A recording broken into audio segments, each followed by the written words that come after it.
Hello, yes, so welcome along.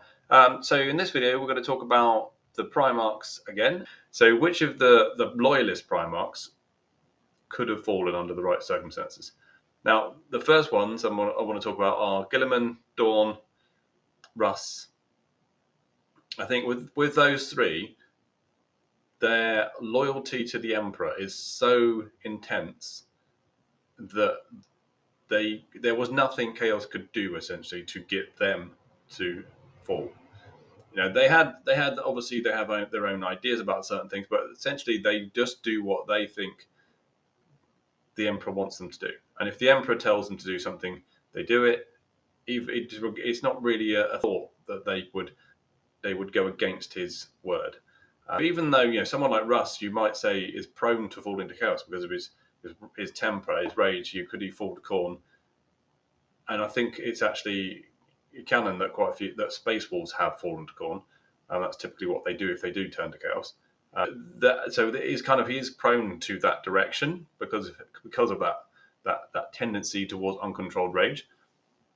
His loyalty to the Emperor is so intense that I just don't think he could do that unless if the Emperor was out of the way. Let's say the Emperor actually had died, not just being sort of crippled on the Golden Throne. He was on his own. It's possible that he could have gone down that route towards actually eventually falling to chaos. It could have with the right process. Just literally giving up to anger, and it wouldn't be a conscious choice as such. Much like Angron, Angron didn't really choose to fall to chaos. He's just intensely angry all the time, obviously driven by the butcher's nails, and perhaps some part of his actual personality. It's hard to differentiate those two. But he eventually falls. He doesn't decide, I think it's a good idea to worship chaos. That doesn't happen. It's just a progression of just losing himself in rage. And you could definitely see Russ doing that under the right circumstances. But as long as the Emperor was around as someone to be loyal to, I don't think he could ever leave the Emperor.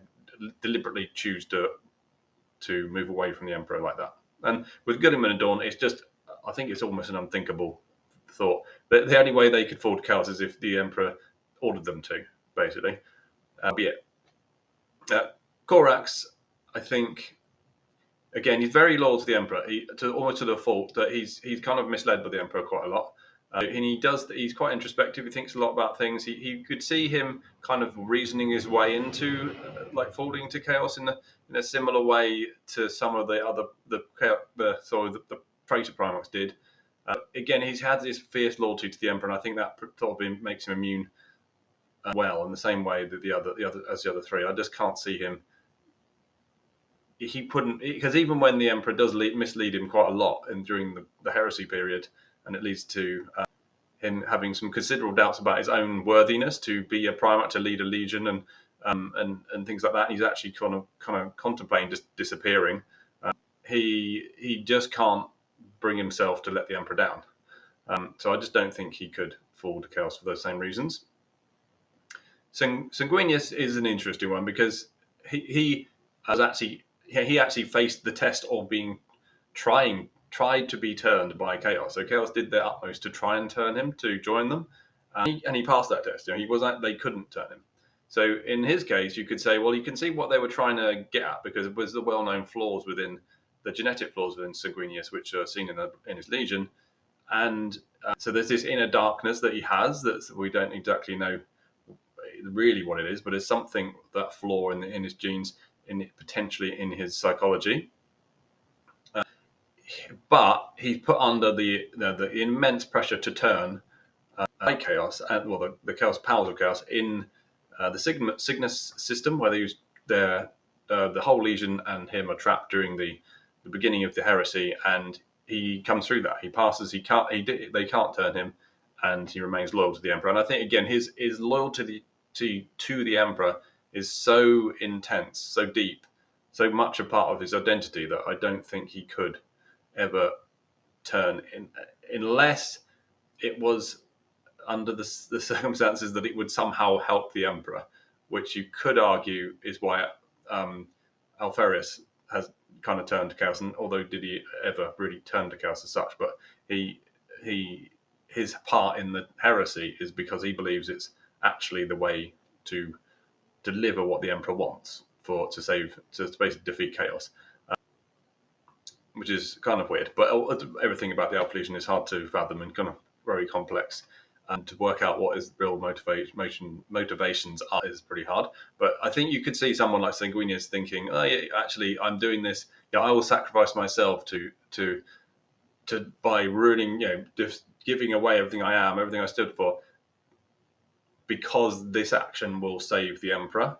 I think there's actually a fan theory about Sanguinius falling to chaos at the last sort of battle with Horus, where he just deliberately to gain enough power to kill Horus, because Horus obviously is full of chaos power, and that the Emperor then kills Sanguinius because he can't let a tainted Primarch exist anymore, and that story was covered up because it would be too it'd be too damaging for the people of the Imperium to hear about that. And then it was replaced with the idea that Horus, that Sanguinius damages Horus enough by breaking this chink in his armor to allow the Emperor to then kill him, but he dies in the process of doing it, because it's a much more heroic tale of a good ending to this great hero of the Empire, and it's kind of it's a more palatable story to tell people. So now, obviously, I don't think there's any way that is canon, that idea, but it's actually possible, because we know that the history of the Imperium is told in a way by the various books to be slightly ambiguous and vague, and you can interpret things, you can put your own theories into it. That's part of the great joy of the lore, that you have your own fan fiction that could actually turn out to be true. This would actually be quite an interesting story. I don't know if it ever will go anywhere, but the fact that people have thought of that and that it hasn't been squashed shows that I think you could see Sanguinius doing something like that, just to actually save the Emperor turning to chaos. Would be a possibility, because he has this darkness in him he could just release. Anyway, I've gone quite a lot on Sanguinius there. Ferrus is an interesting one, because I don't think he could turn, but he also was tested very strongly, because obviously, famously, Fulgrim was his best friend, his closest brother, and probably one of the very few people that are close to Ferrus, because Ferrus wasn't he's not a sociable character. He's not a guy going to the bar with his mates or anything. He doesn't really have anyone and close to him at all. And obviously it doesn't really bother him, because he's very machine-like in his thinking. He doesn't have close relationships. Doesn't bother him. But he was close to Fulgrim. He did trust Fulgrim. And when Fulgrim turned revealed that he was going to follow Horus in rebellion against the Emperor, that kind of broke Ferrus mentally and turned him. He went full rage and led to him and most of his legion destroyed.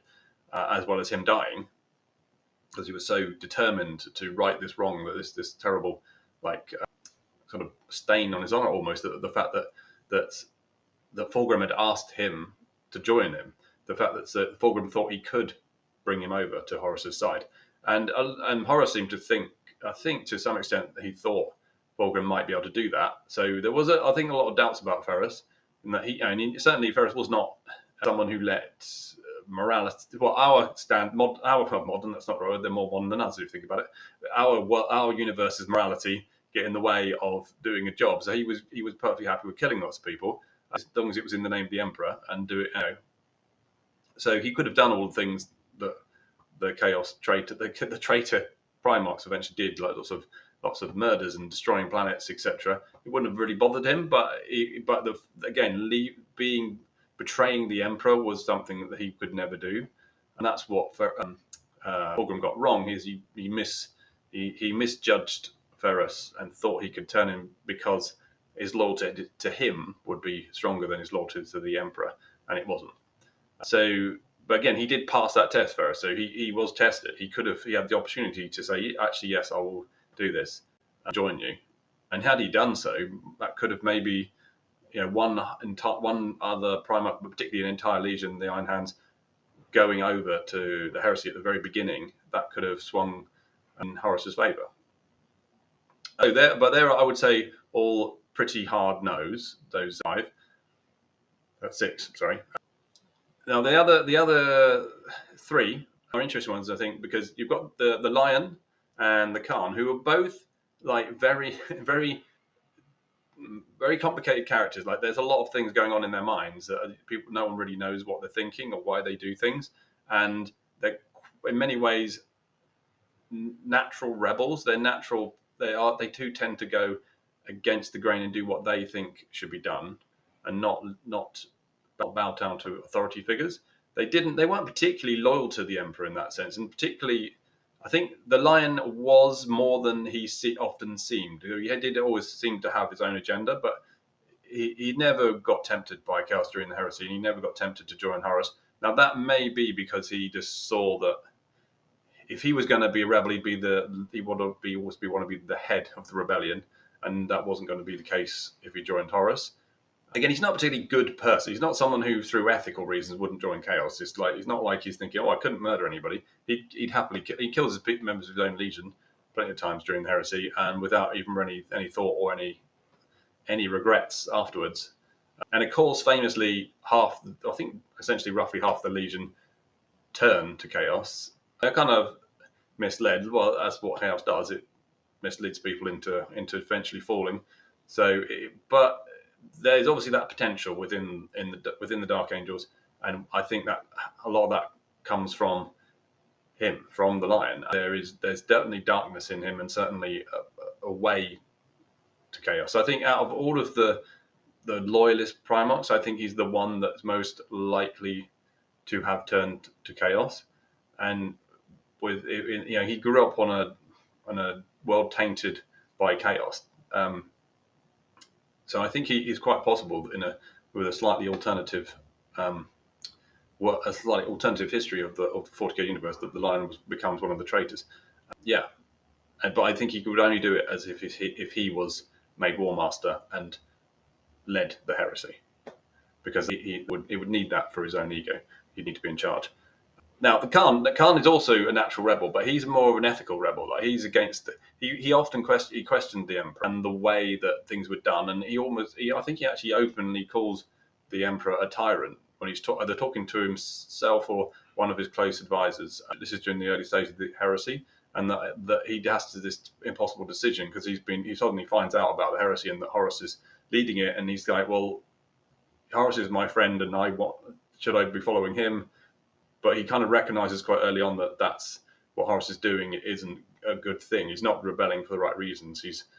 And so he doesn't want to do that. But he also, at the same time, is thinking, well, I don't really believe in what the Emperor is doing either. So I'm kind of stuck between a rock and a hard place. And it takes him a while to decide what to do. Eventually, he decides to stay loyal.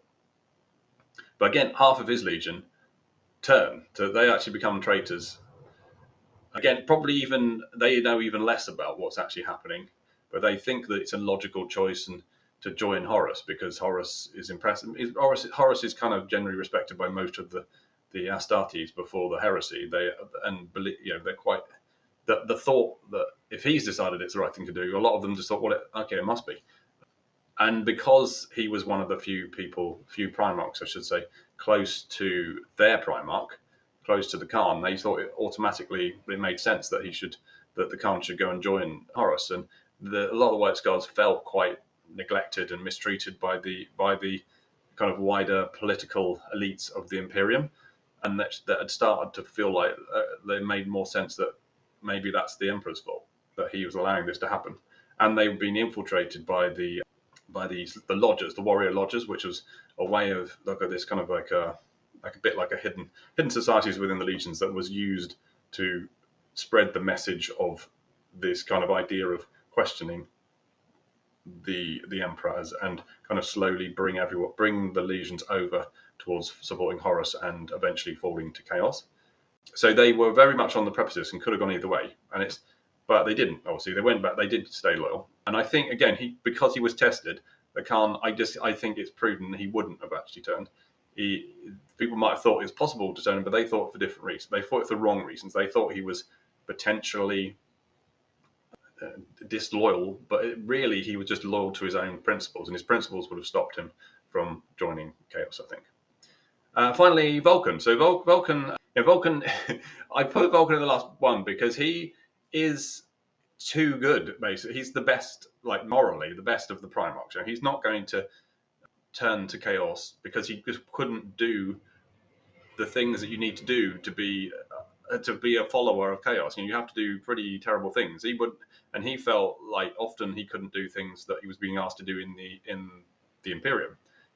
He was very much the most similar to our world's sensibilities of what's right and wrong, and so obviously he couldn't have turned to chaos in that sense. So he wouldn't be able to do the things it takes. But he could have potentially, like the Khan, potentially gone renegade. So just become disloyal to the Emperor and the Imperium because he just thought what they were doing was wrong, but not turn to chaos, not join Horus. And if Horus's rebellion had been, separate from chaos worship, you could potentially see a world in which the Khan and Vulkan could join that.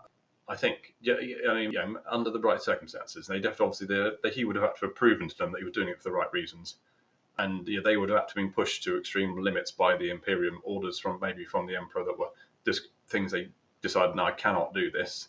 Like, wipe out an entire world's population. You couldn't. Vulkan particularly, you just couldn't. I don't think he could do that. Even if he was given direct order by the Emperor, he would just refuse to do it, and that could lead him to becoming a renegade and potentially a rebel. But again, it wouldn't be able. The alternative to that isn't joining chaos, because you have to do even worse things. So yeah, there we go. So that's my thoughts on Vulkan. Let me know what you think in the comments. It'd be great to know who you think was most likely of the Loyalists to fall. Like, subscribe, comment. Please help me grow the channel. Things are going in the right direction. Thank you for all the comments so far.